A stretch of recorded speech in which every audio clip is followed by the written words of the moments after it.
పిత పుత్ర పవిత్రాత్మ నామమున ఆమేన్.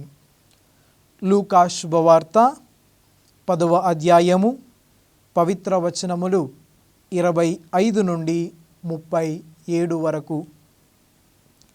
అంతటా ఒక ధర్మశాస్త్ర బోధకుడు లేచి, బోధకుడా, నిత్య జీవము పొందుటకు నేను ఏమి చేయవలయను అని యేసును పరీక్షింపగోరి ప్రశ్నించెను. అందుకు యేసు, ధర్మశాస్త్రమున ఏమి వ్రాయబడి ఉన్నది, అది నీకెట్లు అర్థమగుచు ఉన్నది అని తిరుగా ప్రశ్న వేసెను. అందుకు అతడు, నీ దేవుడైన ప్రభువును నీ పూర్ణ హృదయముతోనూ, నీ పూర్ణ ఆత్మతోనూ, నీ పూర్ణ శక్తితోనూ, నీ పూర్ణ మనసుతోనూ ప్రేమింపుము. నిన్ను నీవు ప్రేమించుకొన్నట్లే నీ పొరుగు వారిని ప్రేమింపుము అని వ్రాయబడి ఉన్నది అని పలికెను. నీవు సరిగ్గా సమాధానమిచ్చితివి, అటులనే చేయుము, నీవు జీవింతువు అని యేసు వానితో చెప్పెను. కానీ అతడు తనను సమర్థించుకొనుటకై, నా పొరుగువాడు ఎవడు అని యేసును అడిగెను. యేసు ఇటులా సమాధానమిచ్చెను. ఒకానొకడు యెరూషలేము నుండి యెరికో నగరమునకు వెళ్ళెను. త్రోవలో అతనిని దొంగలు చుట్టుముట్టి దోచుకొని గాయపరచి కొన ఊపిరితో విడిచిపోయిరి. ఆ తరువాత ఒక యాజకుడు ఆ మార్గమున వెళ్ళుచు వానిని చూచియు తప్పుకొని పోయెను. అటులనే ఒక లేవీయుడు అటు వచ్చి వానిని చూచి తొలగిపోయెను. పిదప ఒక సమరీయుడు అటు ప్రయాణమైపోవచ్చు అతనిని చూచెను.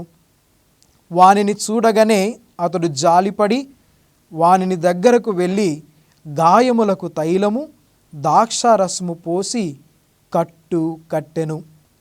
పిమ్మట వానిని తన వాహనముపై కూర్చుండబెట్టి ఒక సత్రమునకు తీసుకొని పోయి పరామర్శించెను. అతడు మరునాడు 2 దినారములను సత్రపుశాల యజమాని చేతిలో పెట్టి, వీనిని పరామర్శింపుము, నీకు ఎక్కువ వ్యయమైనచో తిరిగి వచ్చిన పిమ్మట చెల్లింపగలను అని చెప్పెను. దొంగల చేతిలో పడిన వానికి పై ముగ్గురిలో పొరుగువారు ఎవడు అని యేసు అడిగెను. కనికరము చూపిన వాడే అని ధర్మశాస్త్ర బోధకుడు సమాధానమిచ్చెను. యేసు అతనితో, నీవును వెళ్ళి అటులనే చేయుము అని పలికెను.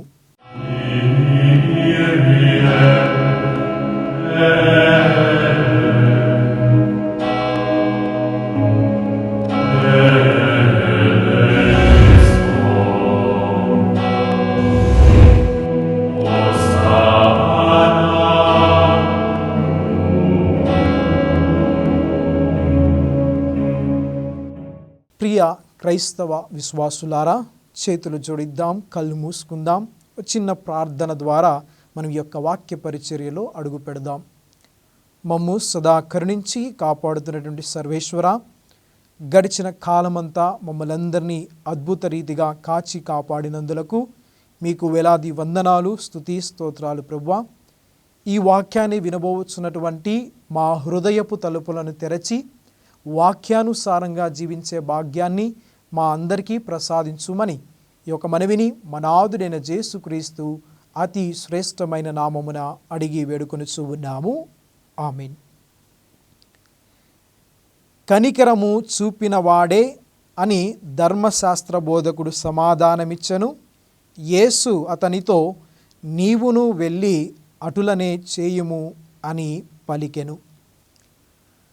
ప్రియ క్రైస్తవ సహోదరి సహోదరులారా, మనము చదివి విని ఉన్నటువంటి ఈ సువిశేష పఠనము ద్వారా ప్రభువు మనకు కొన్ని ఆధ్యాత్మిక పాఠాలను నేర్పిస్తూ ఉన్నాడు.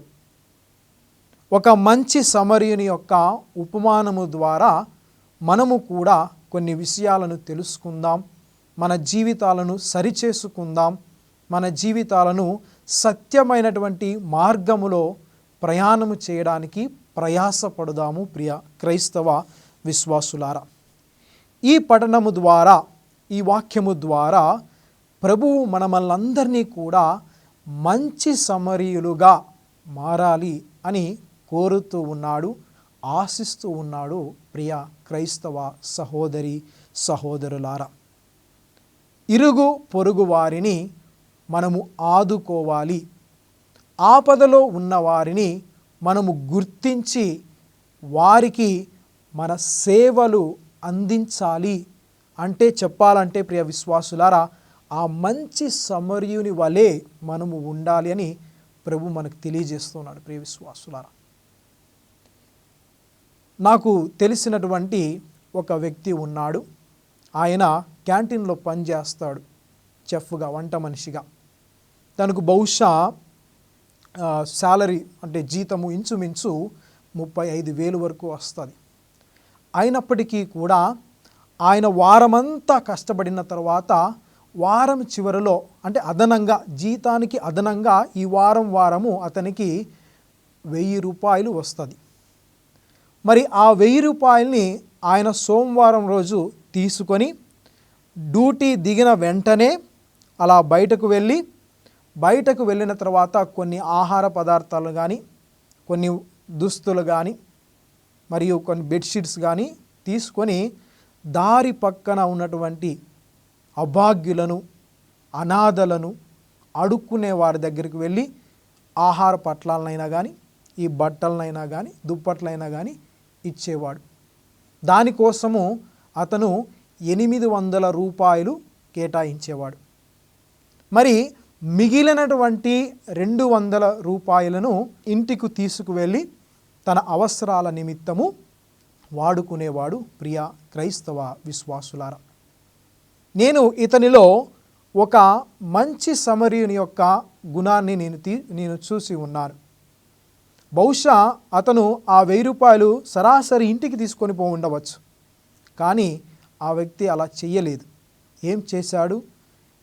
800 రూపాయలు అనాథలకు, అభాగ్యులకు, మరి అడుక్కునే వాళ్ళు, వీరి కోసము కేటాయించి ఉన్నాడు. ప్రియ విశ్వాసులారా, చివరిగా ఆ యొక్క 200 రూపాయలు మాత్రమే ఇంటికి తీసుకువెళ్ళాడు. మనము ఆ యొక్క మనిషి యొక్క గుణాన్ని, ఆ మనిషి యొక్క ఆలోచనను, ఆ మనిషి చేస్తున్నటువంటి పద్ధతులను మనం ఒక్కసారి పరిశీలించినట్లయితే గనక ఇంచుమించు మంచి సమరయుని యొక్క గుణాలు కూడా ఆ వ్యక్తిలో ఉన్నాయి. ప్రియ క్రైస్తవ విశ్వాసులారా, మరి ఈరోజు ప్రభువు కూడా వాక్యము ద్వారా మనకు తెలియజేస్తూ ఉన్నాడు, మంచి సమరయులాగా మనము ఉండాలి అని. కొన్ని ఆధ్యాత్మిక పాఠాలను మనం నేర్చుకుందాము. ప్రియ క్రైస్తవ సహోదరి సహోదరులారా, ముఖ్యంగా 4, అందులో మొదటిది, a good Samaritan is willing to be involved. ప్రియ క్రైస్తవ విశ్వాసులారా, మనము విని ఉన్నాం, దారి పొరుగున వెళ్ళి ఉన్నారు, కానీ అనేక మంది వెళ్ళి ఉన్నారు. కానీ ఈ మంచి సమరయుడు మాత్రమే ఆ గాయపడినటువంటి వ్యక్తి దగ్గరకు వెళ్ళి ఆయన్ని పరామర్శించి ఉన్నాడు, సేవ చేసి ఉన్నాడు. ప్రియ క్రైస్తవ విశ్వాసులారా, అంటే ఆ గాయపడినటువంటి అతని యొక్క జీవితంలో కూడా ఇతను కూడా భాగస్థుడయ్యాడు. తన బాధను పంచుకున్నాడు. తన బాధలో పంచుకొని ఆ బాధకు తగ్గట్టుగా నయం చేయడానికి కావలసినటువంటి అవసరాలన్నీ కూడా చూసి ఉన్నాడు.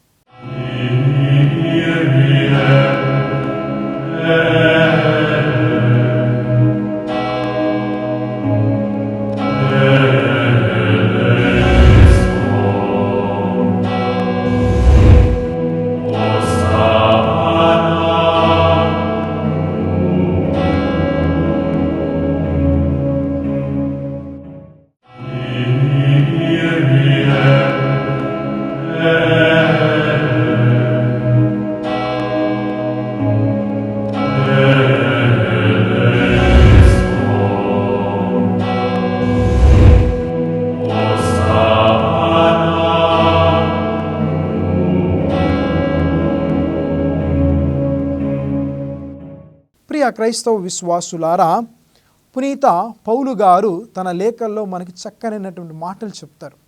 ఏమిటంటే గనక ప్రియ విశ్వాసులారా, కనిపించే వ్యక్తిని ప్రేమించకపోతే కనిపించని దేవుణ్ణి నువ్వు ఏ విధంగా ప్రేమిస్తావు అంటారు. కనిపించే వ్యక్తులను మనం ప్రేమించకపోతే కనపడని దేవుణ్ణి మనం ఏ విధంగా ప్రేమించగలుగుతామని. ప్రియ క్రైస్తవ విశ్వాసులారా, ఒకసారి మనం పరిశీలించుకోవాలా. దేవుణ్ణి ప్రేమించువారు తోటి సోదరునికి సహాయం చేస్తారు. దేవుణ్ణి ప్రేమించిన వారు పడిపోయిన వారిని పైకి లేపుతారు. దేవుణ్ణి ప్రేమించువారు ఆపదలో ఉన్నటువంటి ఇతరులను ఆదుకుంటారు. ప్రియ క్రైస్తవ విశ్వాసులారా, ఇది మొదటి పాఠం. మరి రెండవ పాఠము ప్రియ విశ్వాసులారా, a good Samaritan has no racism. మనము చూస్తాము ప్రియ విశ్వాసులారా, అక్కడ ఉన్నటువంటి గాయపడి ఉన్నటువంటి వ్యక్తిని, ఈయన నా కులము వాడు, నా జాతి వాడు, లేకపోతే మావాడు అని మంచి సమరీయుడు అలా ఆలోచించలేదు. వీడు నా జాతికి మాత్రం చెందినవాడు కాబట్టి నేను సేవ చేస్తానని అనుకోలేదు.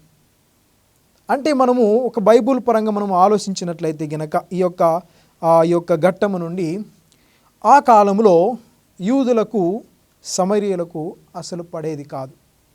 మరి వాళ్ళు వీళ్ళతో మాట్లాడడం కానీ, వాళ్ళ వైపు వెళ్ళడం కానీ ఇవన్నీ జరిగేవి కాదు, అస్సలు కానీ కాదు. అయినప్పటికీ ప్రియ క్రైస్తవ సహోదరి సహోదరులారా, ఈ మంచి సమరీయుడు పడిపోయినటువంటి ఆ వ్యక్తిని నా కులము వాడా, లేకపోతే నా జాతి వాడా, నా వాడా అని చూడలేదు. ఒక మనిషిగా చూసి జాలిపడి తనకున్నటువంటి ఉదార స్వభావాన్ని, తనలో ఉన్నటువంటి సేవా గుణాన్ని ఆ పడిపోయిన వ్యక్తికి చేసి ఉన్నాడు.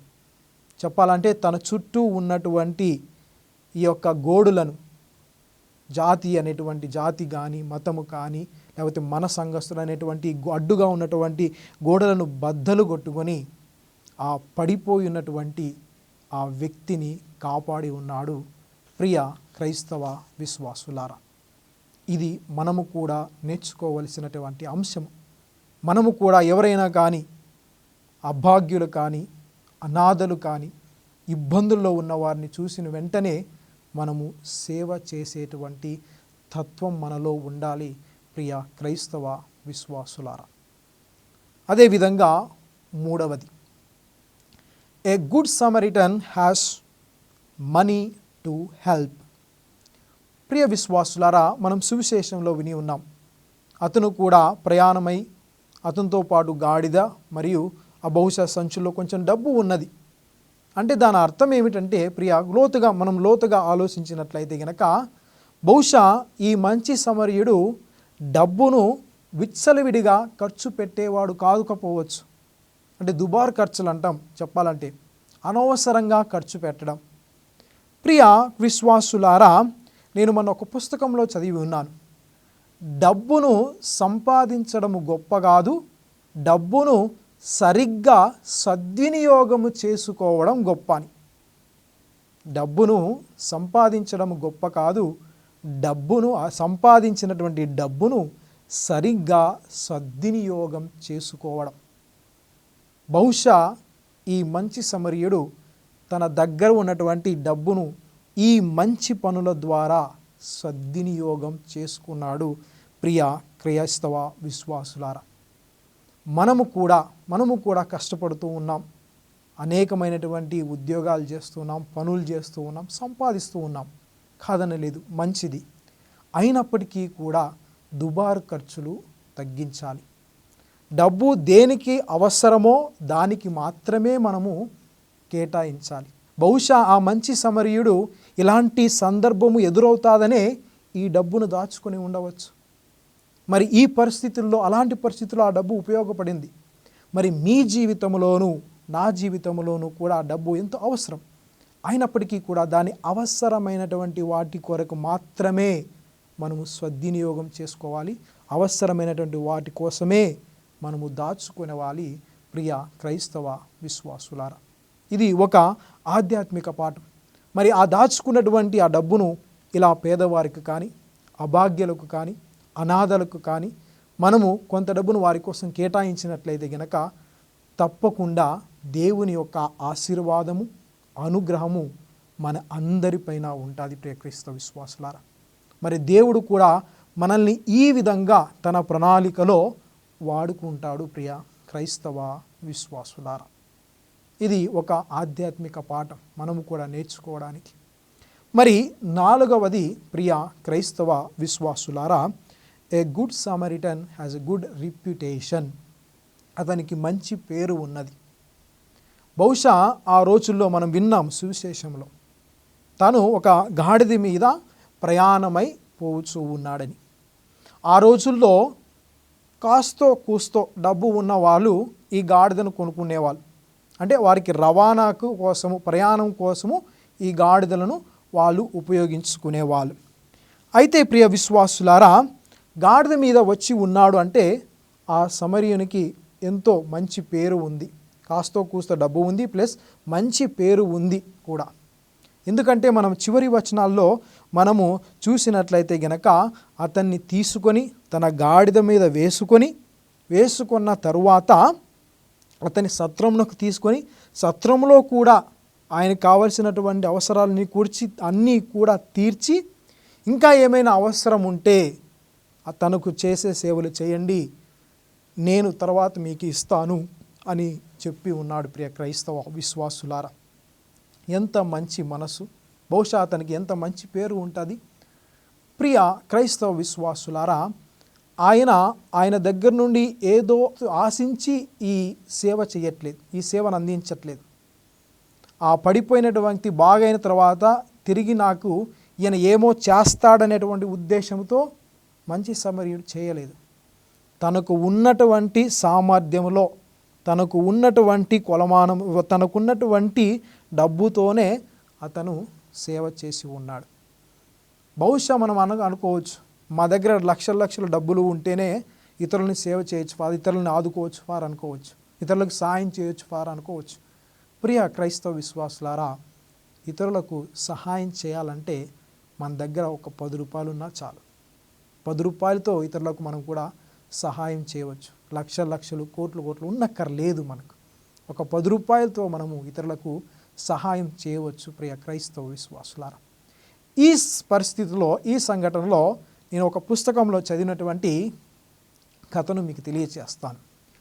ఒకరోజు బిల్ గేట్స్ ఏమి సంపాదించక మునుపు ఒక రైల్వే స్టేషన్లో కూర్చొని ఉన్నాడు. కూర్చొని తన దగ్గర డబ్బులు ఏమీ కూడా లేవు. మరి అటు ఇటు చూశాడు.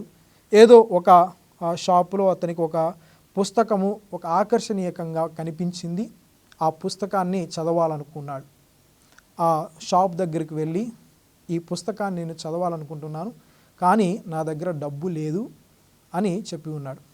మరి ఆ షాప్ నడిపే అతను కూడా సరే తీసుకో అని ఆ పుస్తకాన్ని ఇచ్చి ఉన్నాడు. మరి ఆ బిల్ గేట్స్ గారు ఆ పుస్తకాన్ని చదివి తన జీవితాన్నే మార్చే విధంగా ఆ పుస్తకంలో ఉండేది ప్రియ క్రైస్తవ విశ్వాసం. ఆ పుస్తకం చదవడం ద్వారా తన జీవితాన్నే ఒక్కసారిగా మార్చుకున్నాడు. ఏ విధంగా అంటే చాలా ఎదిగాడు.